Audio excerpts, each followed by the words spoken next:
بسم اللہ الرحمن الرحیم، اللہ کے نام سے جو رحمان اور رحیم ہے۔ یمحق اللہ الربا ویربی الصدقات واللہ لا يحب كل کفار اثیم۔ اللہ سود کا مٹھ مار دیتا ہے اور صدقات کو نشو و نما دیتا ہے، اور اللہ کسی ناشکرے بد عمل انسان کو پسند نہیں کرتا،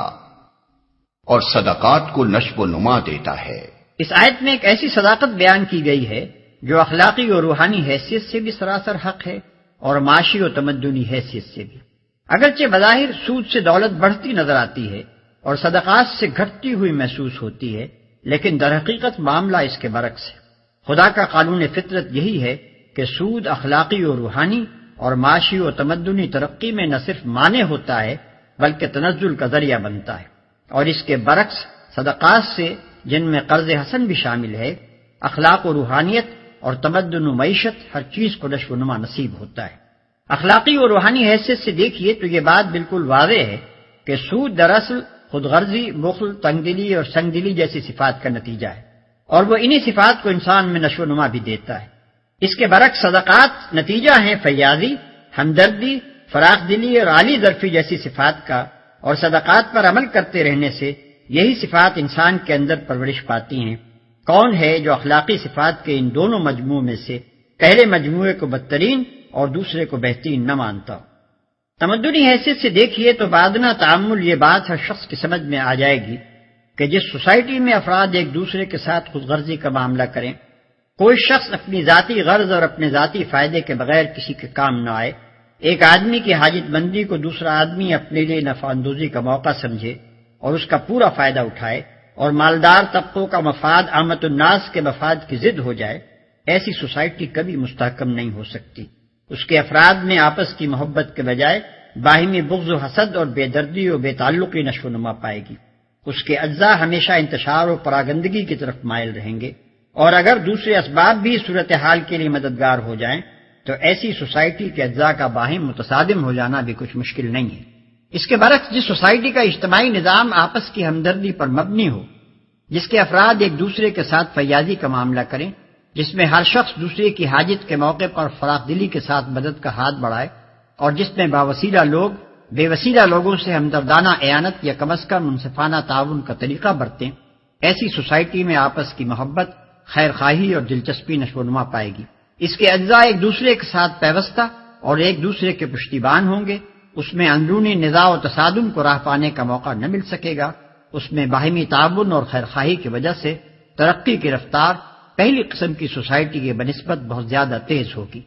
اب معاشی حیثیت سے دیکھیے، معاشیات کے نقطہ نظر سے سودی قرض کی دو قسمیں ہیں۔ ایک وہ قرض جو اپنی ذاتی ضروریات پر خرچ کرنے کے لیے مجبور اور حاجت مند لوگ لیتے ہیں، دوسرا وہ قرض جو تجارت اور صنعت و حرفت اور زراعت وغیرہ کاموں پر لگانے کے لیے پیشہ ور لوگ لیتے ہیں۔ ان میں سے پہلی قسم کے قرض کو تو ایک دنیا جانتی ہے کہ اس پر سود وصول کرنے کا طریقہ نہایت تباہ کن ہے۔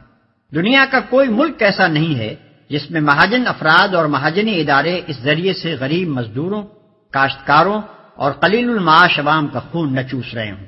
سود کی وجہ سے اس قسم کا قرض ادا کرنا ان لوگوں کے لیے سخت مشکل بلکہ بسا اوقات ناممکن ہو جاتا ہے۔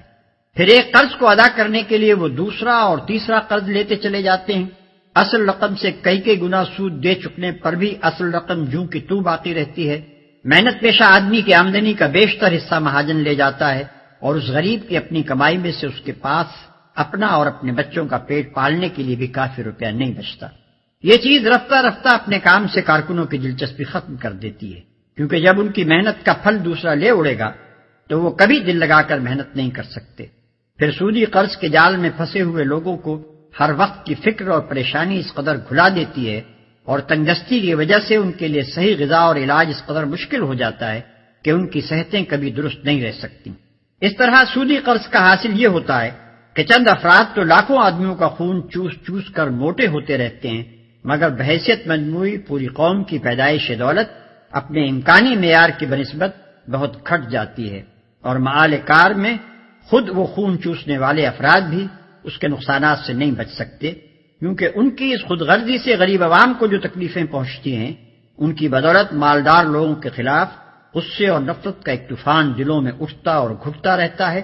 اور کسی انقلابی ہیجان کے موقع پر جب یہ آتش فشاں پھٹتا ہے تو ان ظالم مالداروں کو اپنے مال کے ساتھ اپنی جان اور آبرو تک سے ہاتھ دھونا پڑ جاتا ہے۔ رہا دوسری قسم کا قرض جو کاروبار میں لگانے کے لیے لیا جاتا ہے، تو اس پر ایک مقررہ شرح سود کے عائد ہونے سے جو بے شمار نقصانات پہنچتے ہیں، ان میں سے چند نمایاں ترین یہ ہیں۔ ایک، جو کام رائج الوقت شرح سود کے برابر نفع نہ لا سکتے ہوں، چاہے ملک اور قوم کے لیے کتنے ہی ضروری اور مفید ہوں، ان پر لگانے کے لیے روپیہ نہیں ملتا، اور ملک کے تمام مالی وسائل کا بہاؤ ایسے کاموں کی طرف ہو جاتا ہے جو بازار کی شرح سود کے برابر یا اس سے زیادہ نفع لا سکتے ہوں، چاہے اجتماعی حیثیت سے ان کی ضرورت اور ان کا فائدہ بہت کم ہو یا کچھ بھی نہ ہو۔ دو، جن کاموں کے لیے سود پر سرمایہ ملتا ہے، خواہ وہ تجارتی کام ہو یا صنعتی یا زراعتی، ان میں سے کوئی بھی ایسا نہیں ہے جس میں اس امر کی ضمانت موجود ہو کہ ہمیشہ تمام حالات میں اس کا منافع ایک مقرر میعاد مثلا 5، 6 یا 10% تک یا اس سے اوپر ہی رہے گا اور کبھی اس سے نیچے نہیں گرے گا۔ اس کی ضمانت ہونا تو درکنار، کسی کاروبار میں سرے سے اسی بات کی کوئی ضمانت موجود نہیں ہے کہ اس میں ضرور منافع ہی ہوگا، نقصان کبھی نہ ہوگا۔